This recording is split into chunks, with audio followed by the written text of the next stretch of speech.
Hello, কেমন আছো তোমরা সবাই? আশা করছি তোমরা সকলে খুব ভালো আছো এবং সুস্থ আছো। একটু আড্ডা একটি নতুন ব্লগে তোমাদের জানাই অনেক অনেক স্বাগত। আজ হচ্ছে আমার বরের বন্ধুর বিয়ে, তো তার জন্য যাবো বরযাত্রী। তো তার জন্যই রেডি হব, আর রেডি হওয়ার জন্য বিছানার কি অবস্থা খারাপ ফেলেছি সেটা তোমাদের এই দেখো, গোটা বিছানার অবস্থা এখন এই রকম। সব কিছু রেডি করে ফেলেছি, এবার শুধু নিজে রেডি হবার পালা। চলো আমি চটপট রেডি হয়ে নিই, আর শেষকালের লুকটা কেমন হচ্ছে সেটা কিন্তু তোমাদের অবশ্যই শেয়ার করবো। তো ব্লগটা শেষ পর্যন্ত দেখতে থাকো। এখনো পর্যন্ত এই পর্যায়ে এসে কিন্তু পৌঁছেছি, তার মাঝে বসিয়েছি ওদিকে রান্না। অলমোস্ট ডান হয়ে গেছে, মানে এই যে লাইনারটা খুব কষ্ট করে পড়েছি, দেখুন তো কেমন হয়েছে। এটা পড়া ছিল সব থেকে ডিফিকাল্ট, তার জন্য একদম আলোর সামনে চলে এসেছি আর লাইনারটা পরে নিয়েছি, আর বিশেষ কিছু বাকি নেই। তো চলুন এবার বাকিটাও কমপ্লিট করে নিই। শেষকালের লুকটা দেখার জন্য অবশ্যই কিন্তু ব্লগের শেষ পর্যন্ত দেখবেন। প্রতিটা মেয়েই কিন্তু নিজেকে খুব সুন্দর করে সাজিয়ে তুলতে খুবই ভালোবাসে, আমিও তাদের মতনই একজন।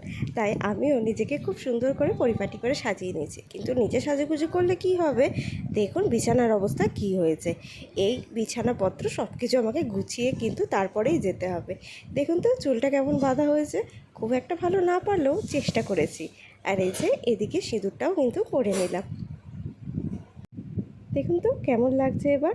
আর বিয়েবাড়ি বলে কথা, চুলে একটু ফুলের মালা না দিলেই নয়, কিন্তু এটা তো আর একা একা সম্ভব নয়। সেই জন্য এটাতে কিন্তু আমার কর্তামশাই আমাকে অনেকটাই হেল্প করে দিয়েছেন। তো দেখো তো কেমন লাগছে। এই আমার সাজুগুজু করতে করতে এখন বেজে গেছে প্রায় 9টা, আর সেই কখন সাজুগুজু করতে বসেছি। যদিও তার মাঝে রান্না বান্না সবই করতে হয়েছে।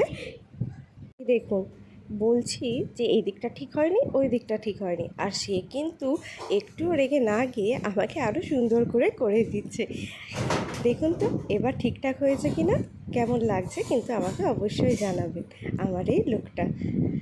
যাই হোক, এই লুকটা আসতে কিন্তু আমার প্রায় 2 থেকে 3 ঘন্টা সময় লেগে গেছে, কারণ সাজুগুজু করতে আমি একদমই খুব একটা ভালো পারি না। তবুও চেষ্টা করেছি, কেমন লাগছে কিন্তু অবশ্যই আমাকে জানাবেন। চলুন আর বেশিক্ষণ দেরি করলে হবে না, ওই যে বললাম বরযাত্রী যেতে হবে। তো চলে এসেছি আমরা। এই দেখুন বিয়ের কনেকে কি ভালো লাগছে না, ওদিকে না একদমই চান্স পায়নি যাওয়ার, এত লোকজন ছিল। আর এই যে দাদাও এদিকে বসে আছে। বিয়েবাড়িতে গিয়ে একটু ফটো না তুললে হয় বলুন, কিন্তু এত ভিড় আর প্রচণ্ড গরম জানেন।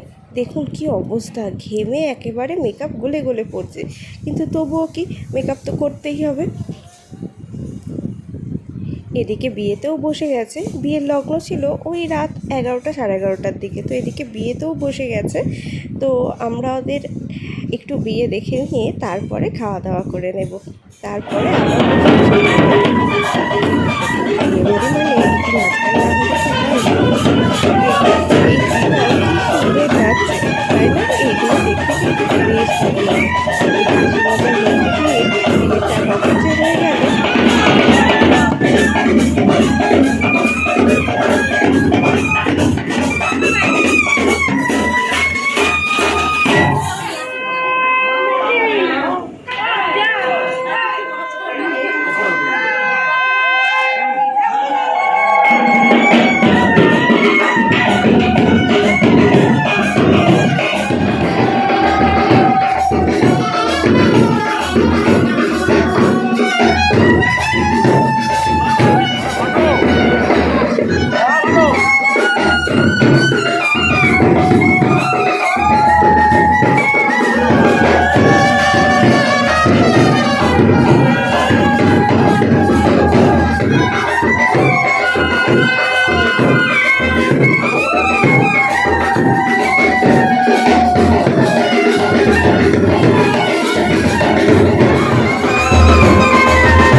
সাত পাকে বাঁধা পড়লো দুটো মানুষ, দুটো মন, এভাবেই যেন ওরা ভালো থাকুক, এটাই শুধু চাওয়া। তাহলে চলুন আজকের ব্লগটা এখানেই শেষ করছি। সবাই ভালো থাকবেন, সুস্থ থাকবেন। টাটা।